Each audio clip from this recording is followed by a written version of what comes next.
Hello everyone, this is Srishti. Welcome to examination point. जैसे कि आप जानते हैं कि मैं आपको जेल प्रहरी के हिंदी के प्रीवियस ईयर क्वेश्चन कराने वाली हूं। इसके पहले वाली वीडियो में मैंने 5 दिसंबर 2015 का पेपर सॉल्व करवाया है और इस वीडियो में हम 18 जुलाई 2017 का पेपर सॉल्व करेंगे। अगर आपको इसका PDF चाहिए तो लिंक दे रखा है डिस्क्रिप्शन बॉक्स में, आप वहाँ जाके डाउनलोड कर सकते हैं। अगर आपको जीके से रिलेटेड ट्रिक्स देखनी है तो डिस्क्रिप्शन बॉक्स में लिंक दे रखी है। आप सृष्टि चौहान बोनस मार्क के नाम से चैनल पर जाएंगे तो आपको वहाँ पर जीके से रिलेटेड ट्रिक्स मिल जाएगी। तो चलिए स्टार्ट करते हैं 18 जुलाई 2017 को पूछे गए पहले क्वेश्चन से। फर्स्ट क्वेश्चन है, निम्नलिखित में से शुद्ध वाक्य है। मतलब आपको ये 4 ऑप्शन दे रखे हैं, इसमें से 3 जो है वो अशुद्ध वाक्य है और एक जो है वो शुद्ध वाक्य है। तो आपको वो एक को पहचानना है कि कौन सा हमारा करेक्ट आंसर है। पहला ऑप्शन है, कोयल का कंठ सबसे मधुरतम है। सेकंड है, मोहन और रीता दोनों तैर रहे हैं। थर्ड है, उसके अंदर कई दोष हैं। और फोर्थ है, आकाश बहुत उच्च है। कोई भी वाक्य तब शुद्ध माना जाता है जब उसका उच्चारण सही हो, और उच्चारण किस पर डिपेंड करता है? वर्तनी पे। जब वाक्य की वर्तनी शुद्ध हो तो वो वाक्य शुद्ध माना जाता है। तो इन चारों में से हमने देखा कि मोहन और रीता दोनों तैर रहे हैं, इन दोनों का उच्चारण भी सही है और वर्तनी भी शुद्ध है, इसलिए हमारा करेक्ट आंसर होगा option number B. Second question की ओर देखते हैं हम। ज्ञान मंडल वृहत हिंदी कोश में लगभग 1,50,000 शब्द है, वाक्य है। मतलब आपको ये बताना है कि ये जो गिवन जो वाक्य है, जो इन्वर्टेड कॉमा में दे रखा है, ये किस टाइप का वाक्य है। ये 4 ऑप्शन दे रखे हैं। वाक्यों के भेद आपने अगर पढ़े होंगे तो आपको इसके बारे में नॉलेज होगा।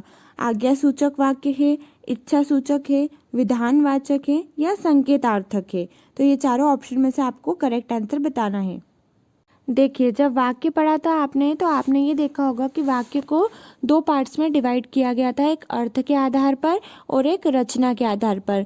फिर जब आपने रचना के आधार पे और सब डिवीजन देखे थे, मतलब उसके और देखे थे कि उसको किस किस पार्ट्स में डिवाइड किया गया है, आपने देखा होगा कि इच्छावाचक वाक्य होते हैं, संकेतवाचक, संदेहवाचक, निषेधवाचक, विधानवाचक, प्रश्नवाचक, आज्ञावाचक और विस्मयादिवाचक वाक्य होते हैं। तो इसमें से हमें 4 ऑप्शन दे रखे हैं, आज्ञा सूचक, इच्छा सूचक, विधानवाचक और संकेतार्थक। तो पहला जो है आज्ञा सूचक, वो कौन से वाक्य होते हैं? अगर कोई भी वाक्य दे रखा है जिसमें हम ये जिसको सुन के हमें ये लग रहा है कि इसमें आज्ञा दी जा रही है या प्रार्थना की जाती है, तो वो आज्ञावाचक वाक्य होते हैं। इच्छावाचक में क्या होता है? अगर कोई इच्छा यानी विश प्रकट कर रहा है तो वो, अगर हमें वाक्य को पढ़कर लग रहा है कि इसमें विश की जा रही है, जैसे कोई सेंटेंस है, कोई वाक्य है जिसमें कहा जाता है कि भगवान करे आपकी मनोकामना पूरी हो, तो ये इच्छा सूचक हो गया। विधानवाचक में क्या रहता है कि किसी चीज़ की हमें जानकारी मिलती है वाक्य को पढ़कर, तो वो विधानवाचक कहलाता है। संकेतार्थक में क्या होता है कि किसी भी चीज़ का संकेत मिलता है हमें उस वाक्य को पढ़कर, तो वो कहलाता है संकेतवाचक। अब इसमें देखिए, ज्ञान मंडल वृहत हिंदी कोश में लगभग 1,50,000 शब्द हैं। इससे हमें आज्ञा तो नहीं मिल रही है, इच्छा भी नहीं मिल रही है, संकेत भी नहीं मिल रहा है, तो क्या मिल रहा है? विधानवाचक, किसी चीज़ की इंफॉर्मेशन मिल रही है। तो वो हमारा आंसर हो जाएगा ऑप्शन नंबर स। क्वेश्चन नंबर 3 देखते हैं। मेवाती बोली आती है। अलग अलग टाइप की बोलियां पढ़ी होगी आपने, तो आपको ये बताना है कि मेवाती एक टाइप की जो बोली है वो किसके अंडर आती है। ऑप्शन से पूर्वी हिंदी, बिहारी हिंदी, राजस्थानी हिंदी या पश्चिमी हिंदी। हमारी जो हिंदी क्षेत्र की बोलियां हैं उनको 5 वर्गों में बांटा गया है, जिनको हम उपभाषा भी बोलते हैं। वर्ग को हम क्या बोलते हैं? उपभाषा भी बोलते हैं। तो उपभाषा जो है उसके अंतर्गत 17 बोलियां आती है, 17 टाइप्स की बोलियां आती है, जिसको अलग अलग पार्ट्स में उनके क्षेत्र के अकॉर्डिंग बांट दिया गया है। तो पूर्वी हिंदी के अंतर्गत कौन कौन सी बोलियां आती है? अवधी आती है, बघेली आती है और छत्तीसगढ़ी आती है। ये 3 आती है पूर्वी हिंदी के अंतर्गत। बिहारी हिंदी के अंतर्गत भी 3 ही आती है, भोजपुरी, मगही और मैथिली। अगर पश्चिमी हिंदी को देखें तो पश्चिमी हिंदी के अंतर्गत आती है 5 बोलियां। तो वो 5 कौन कौन सी है? कौरवी या खड़ी बोली, बांगरू या हरियाणवी, ब्रजभाषा, बुंदेली या कन्नौजी। और अगर राजस्थानी हिंदी की बात करें तो राजस्थानी हिंदी के अंतर्गत आती है मारवाड़ी, जयपुरी या ढूंढाड़ी, मेवाती और मालवी। तो हमारा ऑप्शन क्या होगा? ऑप्शन स करेक्ट होगा, मेवाती, क्योंकि आती है राजस्थानी हिंदी के अंतर्गत। नेक्स्ट क्वेश्चन है क्वेश्चन नंबर 4। स्वार्थ सुकृत न श्रम वृथा, देखी बिहंग बिचारी, बाज पराए पानी परी, तू पक्षी न मारी। ये पंक्ति है, इसमें कौन सा अलंकार है आपको ये बताना है। ऑप्शंस दे रखे हैं, उपमा अलंकार, अन्योक्ति अलंकार, अतिशयोक्ति अलंकार या विशेषोक्ति अलंकार। तो ये दोहा किसके लिए था? राजा जय शाह के लिए था। और किसने लिखा था? बिहारी जी ने लिखा था। तो बिहारी जी इस दोहे के माध्यम से ये कहना चाहते थे कि हे बाज, बाज यानी ये किसको संबोधित कर रहे हैं? जय शाह को संबोधित कर रहे हैं कि तुम परायों के लिए, मतलब शाहजहां के लिए। क्यों शाहजहां के लिए? क्योंकि क्या होता था कि राजा जय शाह शाहजहां के साथ मिलकर हिंदू राजाओं के साथ युद्ध करते थे। तो ये बात बिहारी जी को अच्छी नहीं लगी। तो तुम परायों यानी किसके लिए? शाहजहां के लिए अपने पक्षी यानी हिंदू राजाओं को मत मारो, क्योंकि इसमें तुम्हारा कोई भी स्वार्थ सिद्ध नहीं होता है, ये शुभ कार्य भी नहीं है, इसमें सारी मेहनत तुम्हारी वेस्ट जाएगी। किसका काम सिद्ध हो जाएगा? शाहजहां का सिद्ध हो जाएगा। तो उन्होंने उनके लिए कही थी। तो आप देख सकते हैं कि अन्योक्ति अलंकार को देखें तो क्या होता है? अन्य प्लस उक्ति, मतलब किसी और के लिए कही जाने वाली बात। तो ये अलंकार में क्या होता है? किसी और के लिए बात कहते हैं। और हमारे दोहे में हमने देखा कि बिहारी जी ने किसके लिए कही थी बात? जय शाह के लिए, जो कोई अन्य था। तो इसलिए हमारा ऑप्शन क्या होगा? ऑप्शन ब करेक्ट होगा, अन्योक्ति अलंकार। चलिए 5th क्वेश्चन देखते हैं। 5th क्वेश्चन है, निम्नलिखित में से समुच्चारित भिन्नार्थक शब्द युग्म नहीं है। ऑप्शन है सुत सुत, सुवन सुमन, सूर सूर, सदा सर्वदा। तो शब्द युग्म वो होते हैं जिसका उच्चारण तो सेम होता है लेकिन अर्थ यानी मीनिंग उनका डिफरेंट हो जाता है, तो वो कहलाते हैं शब्द युग्म। अब हिंदी में कुछ शब्द ऐसे भी होते हैं जिनका गद्य में प्रयोग क्या होता है? कम होता है, लेकिन पद्य में बहुत ज़्यादा होता है। तो ऐसे शब्द क्या कहलाते हैं? समुच्चारित प्रायः भिन्नार्थक शब्द। तो सदा सर्वदा जो है वो क्या है? समुच्चारित भिन्नार्थक शब्द युग्म नहीं है। बाकी सारे जो है सूत सूत, सूर सूर, सुवन सुमन, ये समुच्चारित भिन्नार्थक शब्द युग्म है, सदा सर्वदा नहीं है। तो हमारा ऑप्शन नंबर द करेक्ट हो जाएगा। क्वेश्चन नंबर 6 की ओर देखते हैं। गोपियाँ यहाँ श्री कृष्ण से मिला करती थी वाक्य है। तो आप देखेंगे कि ये क्वेश्चन में भी वाक्य के भेद पर आधारित है।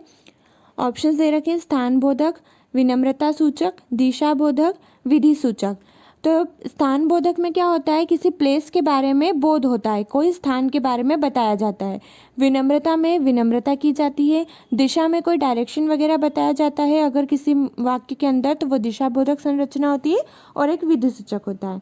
तो स्थान बोधक हमारा आंसर होगा। क्यों? क्योंकि वहाँ पे ये बताया है इस वाक्य में कि गोपियाँ यहीं पर, मतलब कोई प्लेस के बारे में बताया है, श्री कृष्ण से मिला करती थी। इस कारण से हमारा आंसर क्या होगा? स्थान बोधक संरचना। क्वेश्चन नंबर 7 को देखें तो शशि का विलोम शब्द है। शशि का विलोम शब्द हमें बताना है, इसका अपोजिट बताना है। ऑप्शन क्या है? तरणी, दिवस, तारे या गगन। तो 3 शब्द है वो विलोम नहीं है और एक उसका अपोजिट है, तो वो हमें बताना है। शशि का मतलब क्या होता है? चांद। और तरणी का मतलब क्या होता है? सूर्य। दिवस का अपोजिट हो जाएगा रात और गगन का हो जाएगा धरती। तो चांद का अपोजिट क्या हो जाएगा? सूर्य होगा। तो हमारा ऑप्शन नंबर अ यानी तरणी सही होगा। 8th क्वेश्चन देखते हैं। 8th क्वेश्चन है, निष्कपट में संधि है। आपको संधि पहचाननी है। निष्कपट में कौन सी संधि है? ऑप्शन है गुणस्वर संधि, यणस्वर संधि, व्यंजन संधि या विसर्ग संधि। आप जानते ही हैं कि संधि के 3 भेद होते हैं, स्वर, व्यंजन और विसर्ग। अगर हम ये शब्द की बात करें निष्कपट की, तो इसमें अगर हम संधि विच्छेद करें तो इसका संधि विच्छेद होगा नीह प्लस कपट, नीह प्लस कपट, तो ये हो जाएगी विसर्ग संधि के अंतर्गत। अब विसर्ग संधि के अंतर्गत क्या होता है कि लास्ट वाला वर्ड है जो उसका पहला लेटर है वो क होना चाहिए, ख होना चाहिए, ट होना चाहिए, ठ या प या फ। तो हमने देखा कि हमारा जो लास्ट वाला वर्ड था जब संधि विच्छेद किया था तो पहला लेटर क्या था, क था। तो इस कारण से ये विसर्ग संधि के अंतर्गत आएगा। हमारा ऑप्शन नंबर द विसर्ग संधि करेक्ट होगा। क्वेश्चन नंबर 9 को देखें तो 9 में दे रखा है समास के बारे में। समास के बारे में ये दे रखा है कि यथास्थान पद में समास है। ये जो वर्ड है यथास्थान, इसमें कौन सा समास है। अगर आपने समास पढ़े होंगे तो आपको अच्छे से इसके बारे में नॉलेज होगा। ऑप्शंस दे रखे हैं अव्ययी भाव, द्विगु, कर्मधारय या द्वंद्व। तो समास के कितने भेद होते हैं, समास के 6 भेद होते हैं। कौन कौन से, अव्ययी भाव, तत्पुरुष, कर्मधारय, द्विगु, द्वंद्व और बहुव्रीहि। तो जो अव्ययी भाव रहता है, अव्ययी भाव में जो इसकी पहचान कैसे की जाती है अव्ययी भाव की, कि जो पहला पद रहता है मतलब फर्स्ट उसका पद रहता है वो उसमें क्या होना चाहिए, अनु होना चाहिए, आ होना चाहिए, प्रति होना चाहिए, भर होना चाहिए, यथा होना चाहिए, यावत होना चाहिए और हर होना चाहिए। तो हमारा वर्ड जो दे रखा है, पद दे रखा है यथास्थान, इसमें यथा आ रहा है, इस कारण से हमारा आंसर क्या हो जाएगा, अव्ययी भाव। अगर इसका पूरा वर्ड का विग्रह करते हैं, हम यथास्थान का विग्रह करते हैं तो यथा का मतलब क्या होता है, जैसा। तो जैसा स्थान हो, इसका समास विग्रह क्या हो जाएगा, जैसा स्थान हो। तो हमारा आंसर क्या हो जाएगा, ऑप्शन नंबर अ करेक्ट हो जाएगा, अव्ययी भाव।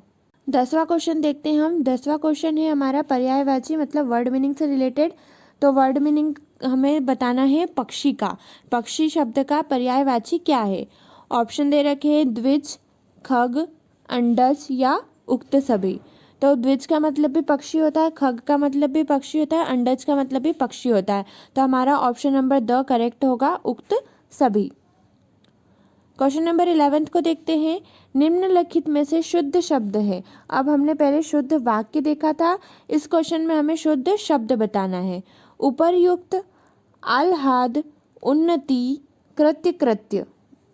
तो इन चारों में से उपर्युक्त हमारा करेक्ट आंसर है। आह्लाद भी शुद्ध वाक्य शब्द नहीं है, उन्नति भी शुद्ध शब्द नहीं है और कृत्य, कृत्य भी शुद्ध शब्द नहीं है। तो हमारा ऑप्शन नंबर अ करेक्ट होगा, उपर्युक्त। क्वेश्चन नंबर 12 को देखें तो 12 में पूछा गया है कि मध्य प्रदेश में प्रकाशित साहित्यिक पत्रिका है। पत्रिका के बारे में बताना है कि कौन सी मध्य प्रदेश में प्रकाशित होती है। समागम, दलित साहित्य, नया ज्ञानोदय या दस्तावेज।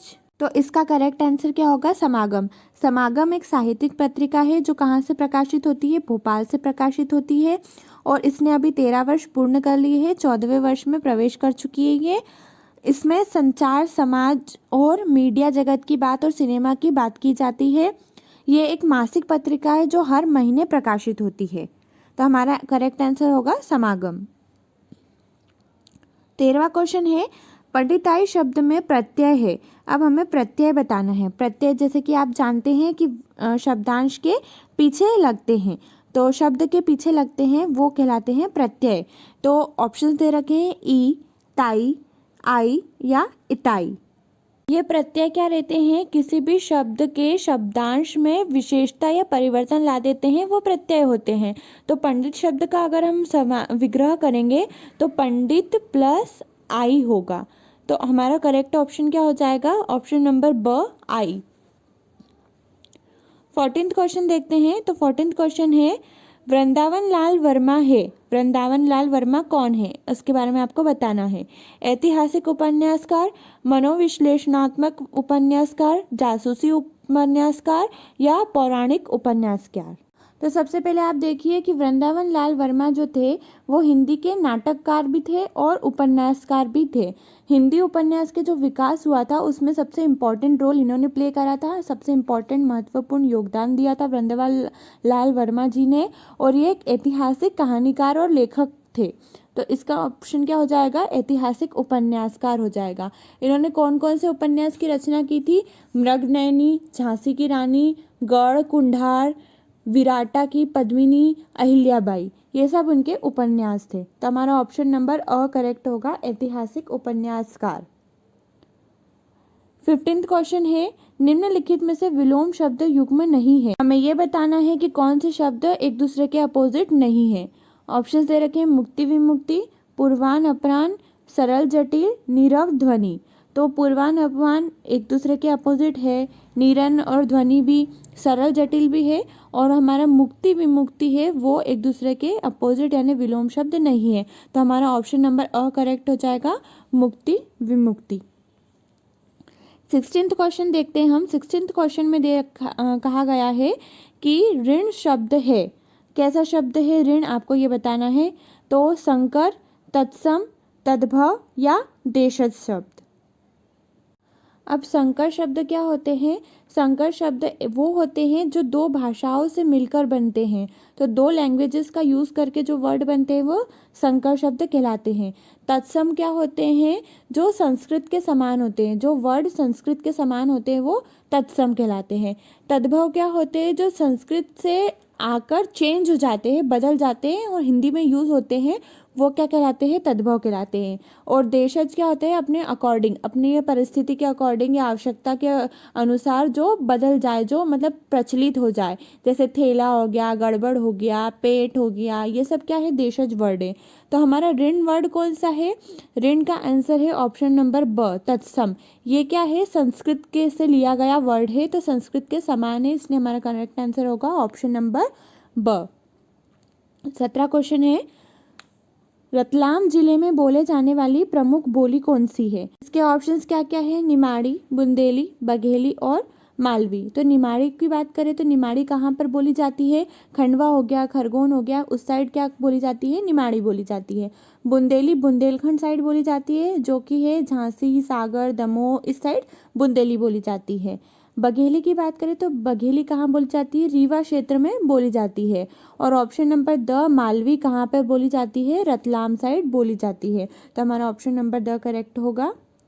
18 क्वेश्चन को देखते हैं। 18 क्वेश्चन में दे रखा है, नदी शब्द का अर्थ नहीं है। हमें इसमें भी वर्ड मीनिंग बताना है, समानार्थी शब्द बताना है कि कौन सा नहीं है। तटनी, स्रोतस्वती, सरित और निर्झर। तो हमारा ऑप्शन नंबर स करेक्ट होगा, निर्झर, जिसका मतलब होता है झरना। इस कारण से इसका आंसर क्या हो जाएगा? ऑप्शन नंबर स सही हो जाएगा। 19th क्वेश्चन देखते हैं, नेबुला का हिंदी पारिभाषिक शब्द है। हिंदी में क्या कहा जाता है नेबुला को? आदर्शात्मक, निहारिका, अमिश्रित, तट संबंधी। तो इसका आंसर क्या होगा? ऑप्शन नंबर ब। ऑप्शन नंबर ब हो जाएगा नेबुला का हिंदी पारिभाषिक शब्द निहारिका। क्वेश्चन नंबर 20 हमारा लास्ट क्वेश्चन है, जिसको हम देखते हैं। अब तब करना मुहावरे का आशय है, मतलब मुहावरे का हमें मीनिंग बताना है। अब तब करना। ऑप्शन दे रखे हैं, आजकल करना, टालामटोल करना, बहाना करना या उक्त सभी। तो आप देख सकते हैं कि आजकल करना, बहाना करना या टालामटोल करना, तीनों के मीनिंग सेम होते हैं। तो इसका करेक्ट आंसर क्या हो जाएगा? ऑप्शन नंबर द, उक्त सभी। अब तब करना का आंसर क्या हो जाएगा? बहाना करना या आजकल करना या टालामटोल करना। तो आज के इस वीडियो में इतना ही। आई होप आपको ये वीडियो पसंद आया होगा। अगर आपको 5 दिसंबर 2015 के हिंदी के क्वेश्चंस देखना है जेल प्रहरी के, तो आप देख सकते हैं, चैनल पे जाएंगे तो प्लेलिस्ट में आपको वहाँ पे हिंदी के प्रीवियस ईयर क्वेश्चन दिख जाएंगे जेल प्रहरी के। तो अगर आपको वीडियो पसंद आया हो तो आप लाइक ज़रूर करिए और इसको शेयर भी करिए, ज़्यादा से ज़्यादा लोग तक प्रॉफिट पहुँचे। और साथ ही सब्सक्राइब ज़रूर करिए और बेल आइकन को दबाइए ताकि आपको लेटेस्ट वीडियो की नोटिफिकेशन मिलती रहे।